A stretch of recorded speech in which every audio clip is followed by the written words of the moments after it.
देखो बच्चों, मेंडलीव एक ऐसा साइंटिस्ट है, मैंने आपको पहले भी बताया है, बहुत ही सक्सेसफुल रहा है। क्यों सक्सेसफुल रहा है? Let's come to topic. देखो, पहले तो वही, इसने भी एटॉमिक मासेस के बेसिस पे ही एलिमेंट्स को क्लासिफाई किया था। बट देखो बच्चों, इसने ऐसा क्या किया जो रेस्ट ऑफ दी साइंटिस्ट नहीं कर पाए। उनके क्लासिफिकेशन में इतने लिमिटेशंस निकले और इसके नहीं निकले। क्यों? वो जब मेंडलीव ने एलिमेंट्स को क्लासिफाई किया तब 63 एलिमेंट्स वर नोन। हेलो बच्चों, welcome back to my channel. So आज हम एक नया चैप्टर स्टार्ट करने वाले हैं and that is periodic classification of elements. Periodic classification करने से पहले हम समझेंगे कि एलिमेंट्स क्या होते हैं। ठीक है, अब देखो बच्चों, हमने 9th स्टैंडर्ड में मैटर की बात की थी। मैटर क्या था? हमने बोला था जो भी हम आसपास अपने सराउंडिंग में चीज देख रहे हैं that is matter.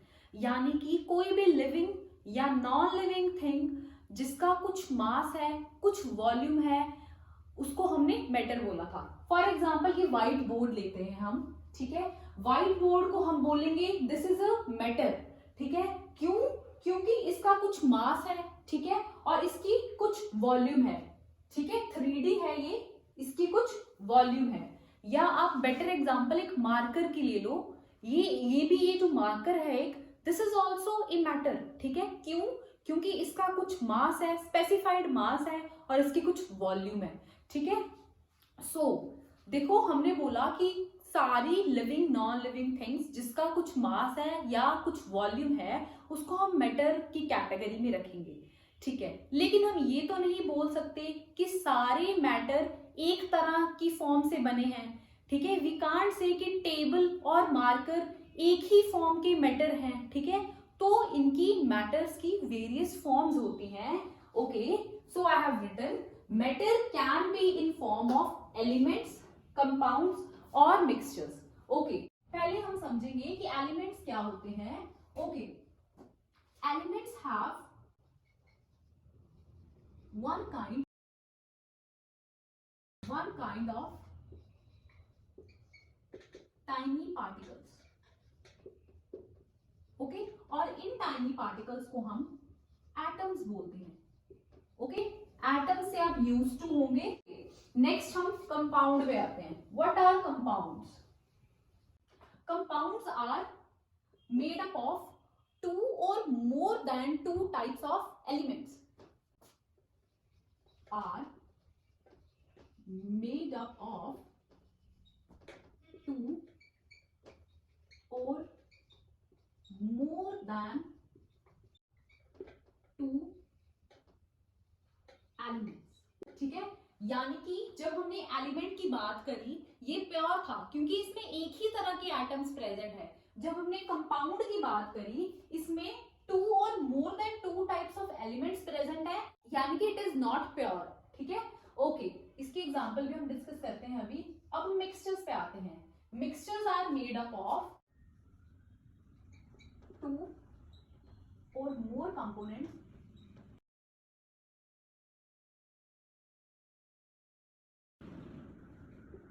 which are not chemically bounded।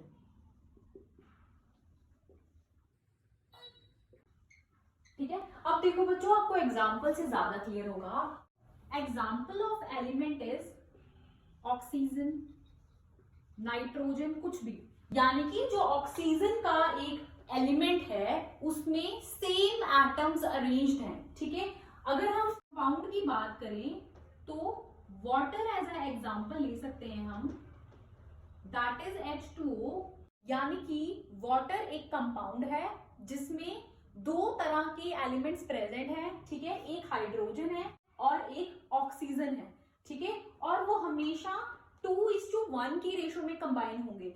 यानी कि जब 2 हाइड्रोजन एक ऑक्सीजन के साथ बॉन्ड बनाएंगे तो हमेशा वाटर बनेगा। अगर 2 हाइड्रोजन और 2 ऑक्सीजन हो जाएंगे तो वो जो हमारे पास कंपाउंड बनेगा वो वाटर नहीं होगा। ठीक है, यानी कि इनकी रेशो भी सेम होनी चाहिए। ओके, मिक्सचर्स की एग्जांपल होगी, for example soap in water, अब देखो बच्चों, हमने यहाँ पे एलिमेंट, कंपाउंड और मिक्सचर्स के बीच में डिफरेंस भी देख लिया है, ठीक है। हम यहाँ पे बेसिकली एलिमेंट्स की क्लासिफिकेशन पढ़ेंगे। देखो बच्चों, हमें पता है कि सेम तरह के जो पार्टिकल्स हैं वो जुड़ते हैं और वो एक एलिमेंट बनाते हैं, ठीक है। वो जो सेम काइंड ऑफ पार्टिकल्स हैं उन्हें हम एटम्स बोलते हैं, और ये एटम्स कंबाइन करके एलिमेंट्स बना रहे हैं, और हम इन एलिमेंट्स की क्लासिफिकेशंस देखेंगे। ओके बच्चों, do you know how many elements are known to us? It is very interesting question. Okay, 2021 तक हमने रिवाइज करे थे सारे elements, and we get to know कि हमारे पास 118 एलिमेंट्स प्रेजेंट है, ठीक है। 118 एलिमेंट्स को स्टडी करना, ठीक है, it was a very difficult task. देखो बच्चों, जो हमारे साइंटिस्ट थे, दे वांट कि हम ये 118 एलिमेंट्स को कुछ इस तरीके से अरेंज करें कि उनका एक पैटर्न बन जाए और उनको स्टडी करना इजी हो जाए। फॉर एग्जाम्पल, मान लो आप एक शॉप पे गए हो टू परचेज समथिंग, आप देखोगे कि शॉप्स पे डिवीजन ऑफ सेक्शंस की गई है। आप देखोगे कि सोप्स का अलग सेक्शन होगा, बिस्किट्स का अलग होगा, डिटर्जेंट्स का अलग होगा, इवन की सोप्स में भी कैटेगरी बनाई होती है उन्होंने कि वॉशिंग सोप्स एक साइड पे रखेंगे और बाथिंग सोप्स एक साइड पे। क्यों ऐसा करते हैं? क्योंकि जब कोई भी कस्टमर आए, इजिली वो चीजों तक पहुंच पाए, रीच कर पाए और वो आपको दे सके, ठीक है। सो अरेंजमेंट करना बहुत इंपॉर्टेंट है, ठीक है, इससे हर चीज इजी हो जाती है, ठीक है। तो साइंटिस्ट भी यही चाहते थे कि 118 एलिमेंट्स को कुछ ऐसे पैटर्न में अरेंज करें कि उनकी स्टडी इजी हो जाए, ठीक है, यानी कि जो सिमिलर प्रॉपर्टीज वाले एलिमेंट्स हैं वो एक तरफ रखे जाएं। ओके, इसके लिए बहुत सारे साइंटिस्ट ने अपने अपने लॉज दिए, अरेंजमेंट्स दिए। इससे पहले हम पढ़ेंगे डॉबराइनर ने एलिमेंट्स को कैसे अरेंज किया था। ओके, यहाँ पे हम एक बात मैं आपको और बता देती हूँ, आउट ऑफ 118 एलिमेंट्स, जो तो 94 एलिमेंट्स हैं, यानी कि 1 to 94 एलिमेंट्स हैं अब वाले मॉडर्न पीरियोडिक टेबल में, दीज आर नेचुरली अकरिंग, ठीक है।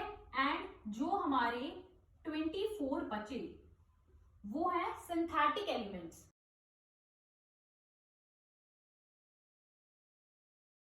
अब सिंथेटिक एलिमेंट्स कौन से होते हैं? सिंथेटिक एलिमेंट्स बच्चों वो हैं जो सिंथेसाइज किए गए हैं। कैसे सिंथेसाइज किए? 2 लाइटर एटम्स लेके उनकी कोलिजन करवाई है, ठीक है। उनकी कोलिजन करवाने से उन्हें एक हैवियर एटम मिल गया और वो इन्होंने पीरियोडिक टेबल में अरेंज कर दिया। ओके बच्चों, सबसे पहले डॉबराइनर ने क्लासिफाई करने की कोशिश करी एलिमेंट्स को। उसने बोला हम एलिमेंट्स को 3-3 के ग्रुप्स में बांट देते हैं। हर ग्रुप में जो फर्स्ट एलिमेंट है और जो थर्ड एलिमेंट होगा, उन दोनों के एटॉमिक मास का जो एवरेज है वो मिडिल वाला एलिमेंट बनाएगा। फॉर एग्जाम्पल, उसने क्या किया, उसने ये एक सीरीज बनाई, लिथियम, सोडियम और पोटेशियम, ठीक है। लिथियम का एटॉमिक नंबर था 7 और पोटेशियम का था 39। उसने बोला हम इनको ऐड करेंगे और इनका एवरेज निकालेंगे, and it come out to be 46। That means जो 23 है वो मिडिल वाले एलिमेंट का एटॉमिक मास होगा, एंड वो सही था।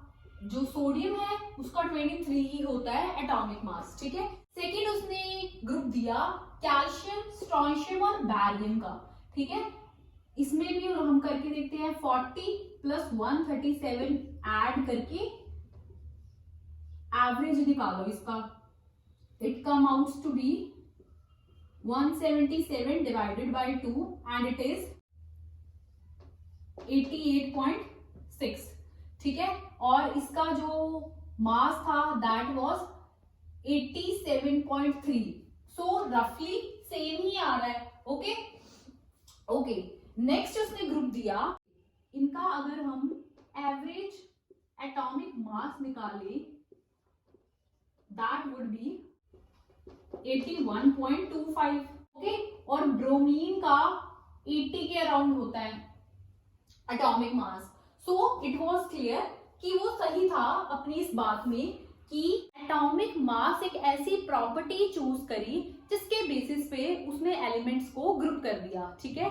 हर ग्रुप में उसने 3 एलिमेंट्स डाले थे, सो उसने इसको ट्राइएड बोल दिया, ठीक है। सो इस क्लासिफिकेशन को हम डॉबरडाइनर ट्राइएड के नाम से जानते हैं, ठीक है। बट ही फेल्स, क्यों? क्योंकि वो ज्यादा ऐसे ग्रुप्स नहीं बना पाया। सो नेक्स्ट साइंटिस्ट आया, नेक्स्ट साइंटिस्ट ने भी एटॉमिक मासेस को बेसिस मान के उसने क्लासिफिकेशन करी। आफ्टर जो डॉबरडाइनर था उसकी इतनी एक्सेप्टेंस नहीं हुई तो न्यूलैंड आया।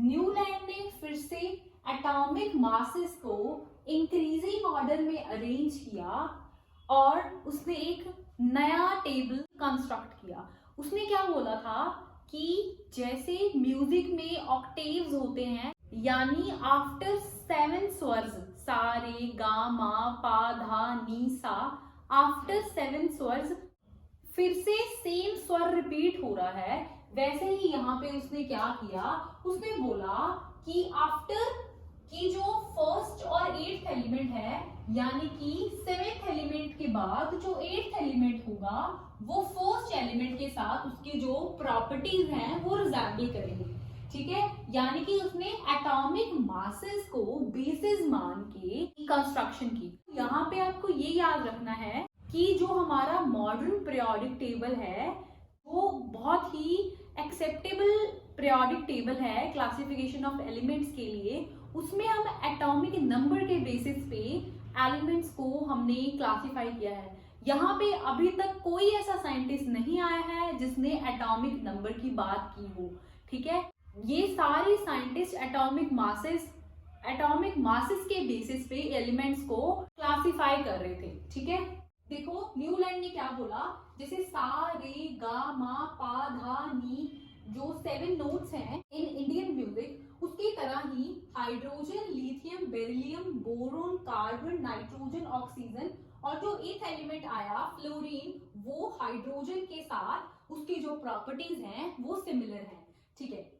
अब देखो ये क्या है, डो रे मी फा सो ला टी। देखो ये वेस्ट साइड में जो साल्विक पीपल होते हैं, जो यूरोपियन पीपल हैं, वो ऐसे नोट्स यूज करते हैं। जैसे हम सा यूज करते हैं वो ये यूज करते हैं डो रे मी, ओके।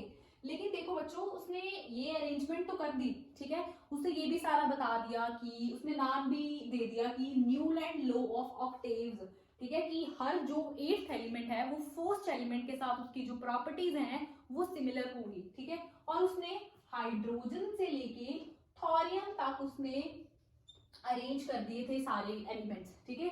हाइड्रोजन 1 to 56 नंबर तक उसने अरेंज कर दिए थे एलिमेंट्स, ठीक है। इतने एलिमेंट्स तब नोन थे, ठीक है। बट देखो इसकी बहुत सारी लिमिटेशंस थी।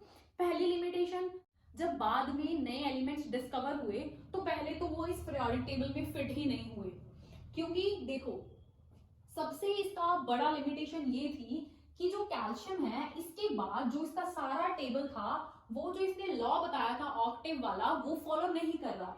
यानी कि यहां तक तो ठीक है कि हाइड्रोजन और फ्लोरीन, फ्लोरीन और क्लोरीन, ये सारे तो सिमिलर प्रॉपर्टीज दिखा रहे हैं, लेकिन हाइड्रोजन, फ्लोरीन, क्लोरीन के साथ ये कोबाल्ट और निकल जो उसने एक ही स्लॉट में डाले हैं, ये इनकी प्रॉपर्टीज इन तीनों की प्रॉपर्टी से बहुत अलग है। यानी कि आप पहली लिमिटेशन लिख दो कि up to calcium the law of octave was valid, ठीक है। आफ्टर दैट वायलेशंस आ रहे थे, ठीक है। सेकेंड आप ये लिख दो कि जो लेटर ऑन डिस्कवरीज हुई, later on discoveries of elements, coverage of elements was unfit for Newland law of octave, ठीक है, वो इसमें नहीं फिट आई, ठीक है। थर्ड आप ये भी लिख सकते हो, देखो यहाँ पे अगर हम एग्जांपल लें, ये जो कोबाल्ट एंड निकल है पहले तो ये एक स्लॉट में डाल दिए, चलो ठीक है, इनकी प्रॉपर्टीज सेम है तो उसने बोला these are under one slot. पर जो आयरन है उसकी प्रॉपर्टी कोबाल्ट और निकल से बहुत मैच करती है, बहुत सिमिलर है, लेकिन वो अलग अलग कॉलम में डाले हुए हैं। वो ये बोल रहा है जो आयरन है वो ऑक्सीजन और सेलेनियम के साथ प्रॉपर्टीज सेम है उसकी, लेकिन उसके कोबाल्ट और निकल के साथ सेम थी properties. So you can write कि cobalt, nickel and iron have similar properties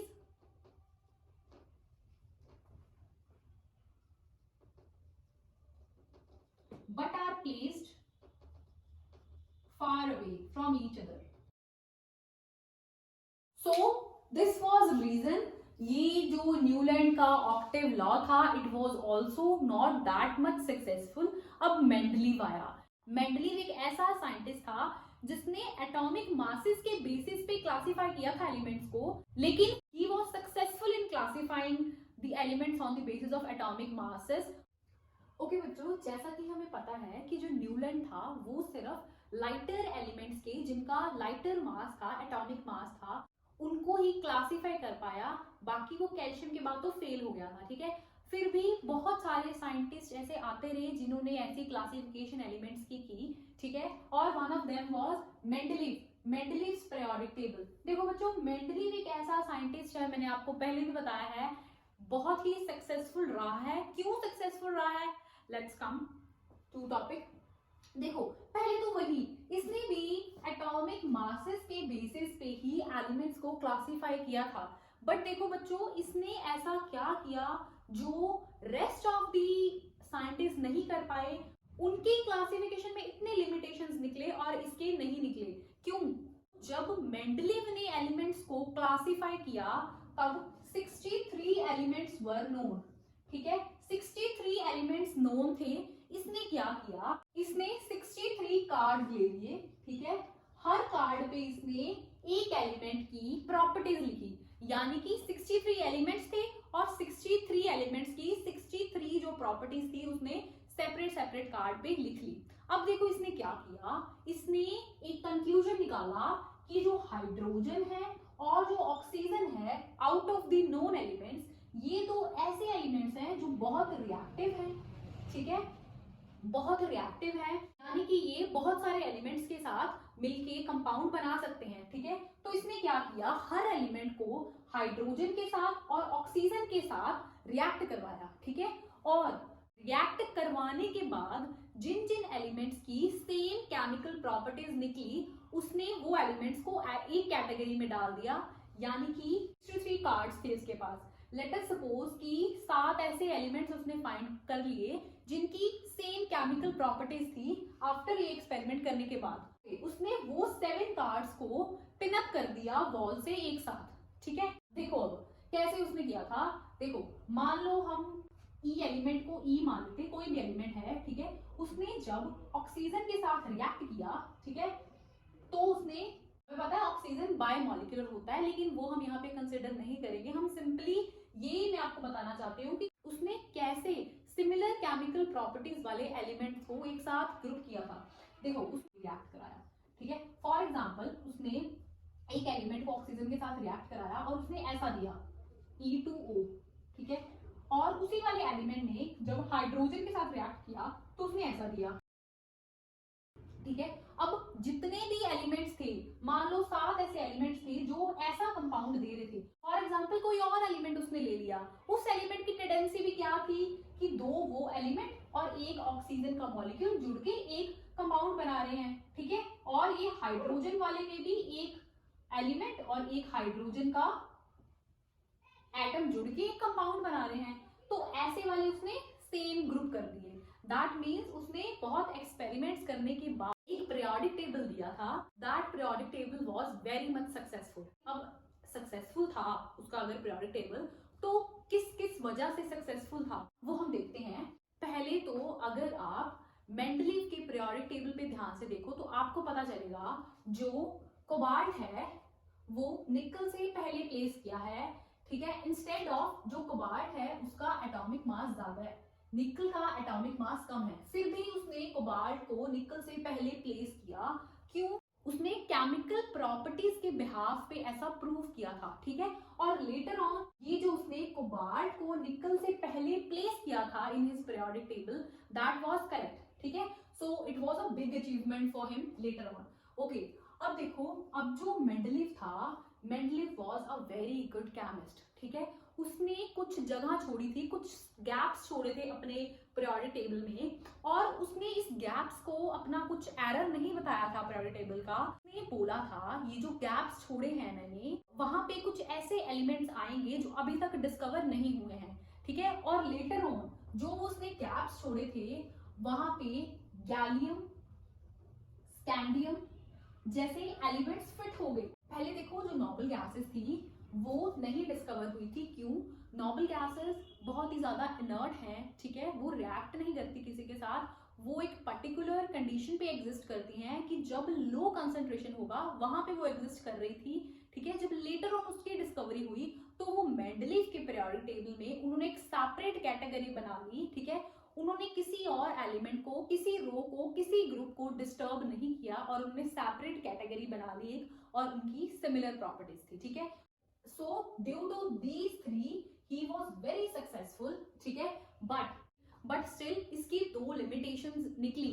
दो limitations क्या थी? फर्स्ट limitation थी इसकी कि इसने हाइड्रोजन को सोडियम लिथियम के साथ प्लेस किया था, ठीक है। बट हाइड्रोजन, वैसे तो ठीक है कि हाइड्रोजन की जो इलेक्ट्रॉनिक कॉन्फ़िगरेशन है वो सोडियम और लिथियम के साथ रिजेंबल कर रही थी, बट वो हैलोजेंस के जैसे डायमोलिक्यूलर नेचर शो कर रहा था, यानी कि जो हाइड्रोजन है वो H2 as a H2 exist कर रहा था, या वो किसी भी मेटल नॉन मेटल के साथ कंबाइन करके कोवेलेंट बॉन्ड बना रहा था। यानी कि जो ये प्रॉपर्टीज थी ये हाइड्रोजन की हैलोजन वाले ग्रुप के साथ मैच करती थी। हैलोजन वाला कौन सा ग्रुप है? क्लोरीन, ब्रोमीन, आयोडीन वाला ग्रुप, ठीक है। फिर भी मेंडलीव ने हाइड्रोजन को सोडियम और लिथियम पे ही क्यों प्लेस किया, हैलोजन वाले ग्रुप पे क्यों नहीं प्लेस किया? इसका आंसर मेंडलीव नहीं दे पा रहा था। Okay, second limitation was, these are limitations. Second limitation was isotopes की जो पोजीशन थी, आइसोटॉप्स की पोजीशन को मेंडलीव नहीं एक्सप्लेन कर पाया था। अब आइसोटॉप्स कौन से थे? अगर आपको याद हो, isotopes are atoms of same elements having different atomic masses. For example, hydrogen के 3 आइसोटोप हैं। एक हाइड्रोजन का आइसोटोप है जिसका मास 1 है, एक हाइड्रोजन का आइसोटोप है जिसका मास 2 है, एक हाइड्रोजन का आइसोटोप है जिसका मास 3 है। ऐसे ही क्लोरीन में 35 है एक का मास और 37 है। तो ये 3 हाइड्रोजन के आइसोटॉप्स हो गए, ये 2 क्लोरीन के आइसोटॉप्स हो गए। इनकी फेस उसके पीरियोडिक टेबल में उसने कभी नहीं बताई क्या है। So by these two limitation periodic table को भी मॉडर्न पीरियोडिक टेबल ने रिप्लेस कर दिया। हालांकि he was very successful, still modern periodic table आज की डेट में इज मोर वैलिड। ओके बच्चों, now Henry Moseley was the scientist, was the chemist जिसने ये प्रूव किया कि जो एटॉमिक नंबर है अगर हम उसके बेसिस पे क्लासिफिकेशन करें एलिमेंट्स की तो वो मच बेटर है, ठीक है। क्यों? उसने प्रूव कर दिया। उसने सबसे पहले तो जो लिमिटेशंस थी मेंडलीव की, सबसे पहले आइसोटॉप वाली लिमिटेशन यहाँ पे सॉर्ट होगी, क्योंकि फॉर एग्जांपल हाइड्रोजन है, ठीक है। हाइड्रोजन के 3 आइसोटॉप्स थे, 1, 2 और 3 मासेस वाले, लेकिन सबका जो एटॉमिक नंबर है वो 1 ही है। एटॉमिक मासेस में डिफरेंस है, यानी कि हाइड्रोजन को एक स्लॉट में प्लेस किया जा सकता है, क्योंकि बेसिस क्या है क्लासिफिकेशन का? एटॉमिक नंबर, ठीक है। सेकंड लिमिटेशन जो थी हाइड्रोजन वाली, उसने एक्सप्लेन किया कि कैसे हाइड्रोजन जो है वो अल्कली मेटल्स के साथ रिजेंबल कर रहा है। क्यों कर रहा है? On the basis of electronic configuration, क्योंकि जो सारे अल्कली मेटल्स हैं और जो हाइड्रोजन भी है उनकी जो इलेक्ट्रॉनिक कॉन्फ़िगरेशन है, उनका जो आउटर मोस्ट शेल है उसमें एक ही इलेक्ट्रॉन है, वो हम अभी देखेंगे, ठीक है। उसके बाद उसने ये भी एक्सप्लेन किया कि वो हैलोजन के साथ भी रखा जा सकता है। उसने बोला कि जैसे हैलोजेंस डाई मॉलिक्यूलर फॉर्म में एग्जिस्ट करते हैं, वैसे जो हाइड्रोजन है वो भी डाई मॉलिक्यूलर फॉर्म में एग्जिस्ट करता है। जैसे हैलोजन कोवेलेंट बॉन्ड बनाते हैं बाकी सारे मेटल्स और नॉन मेटल्स के साथ हाइड्रोजन भी बनाता है।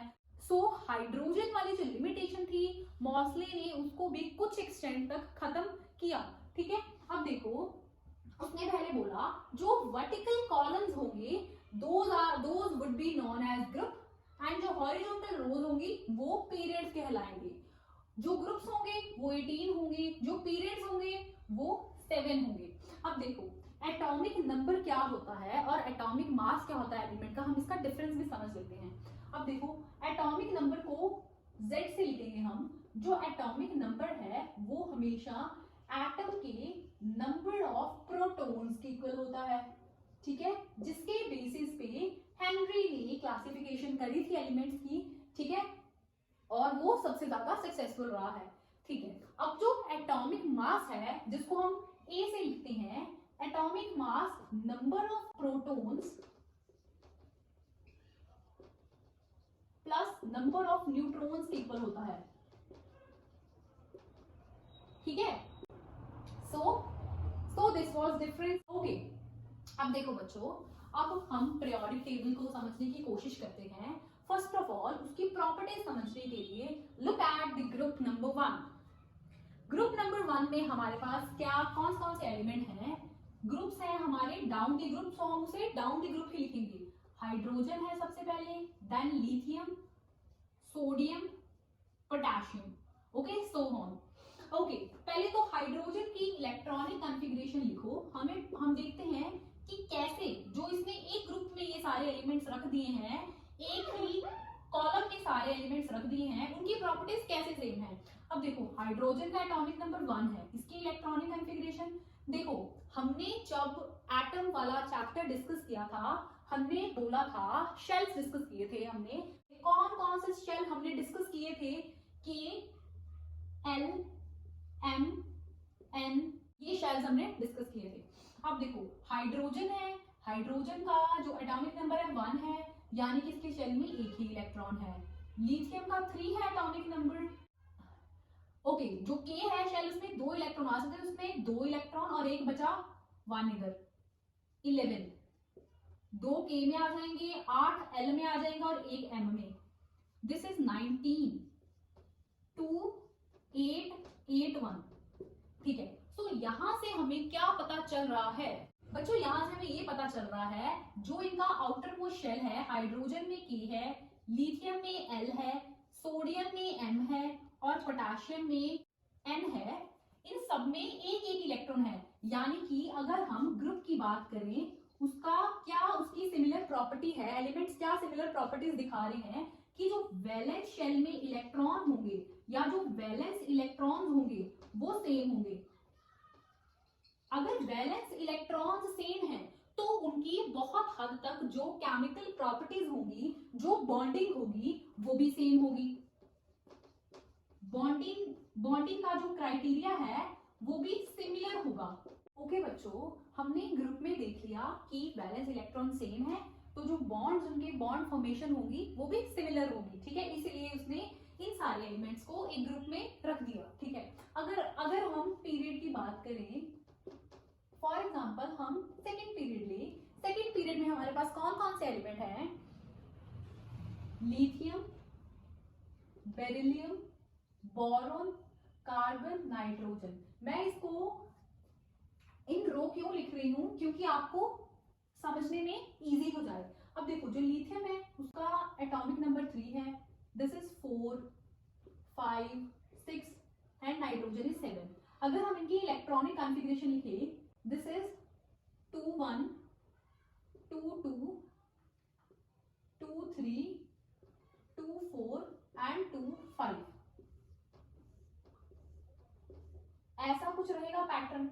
यानी कि इसमें इस वाले पीरियड में या पीरियड में हम क्या चीज एक देख पा रहे हैं सेम हो जो सब में, दैट इज कि इनके जो नंबर ऑफ शेल्स हैं वो 2 हैं। सब में नंबर ऑफ जो शेल्स हैं वो 2 हैं।